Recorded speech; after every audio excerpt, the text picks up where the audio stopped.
अस्सलाम वालेकुम नाज़रीन, मैं हूं सलवा स्नैन और आप देख रहे हैं सूर्या न्यूज़ HD।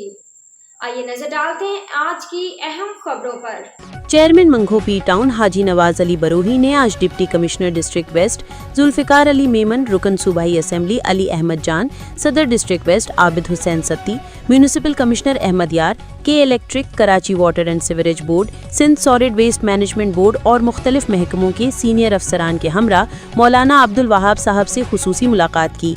इस अहम मुलाकात में तबलीगी इज्तिमा 2025 के मरकजी इंतजामात, सहूलियात और फील्ड मैनेजमेंट के तमाम नुकात पर तफसीली गुफ्तगू की गई।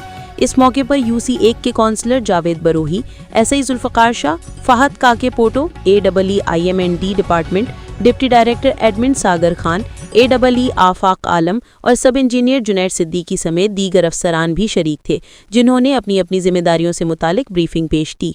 चेयरमैन हाजी नवाज अली बरोही ने मौलाना अब्दुल वहाब साहब को मुकम्मल यकीन दहानी कराई कि इस साल इज्तिमा के इंतजामात पिछले तमाम सालों की निस्बत ज़्यादा जामे, मुनज़्ज़म और नतीजा खेज़ होंगे। उन्होंने कहा कि तबलीगी इज्तिमा मंगू पी टाउन के लिए न सिर्फ बाइस एजाज़ है, बल्कि इसकी बरकत पूरे इलाके में महसूस की जाती है। इसलिए टाउन इंतजामिया अपनी पूरी सलाहियतों के साथ खिदमात फराहम करेगी।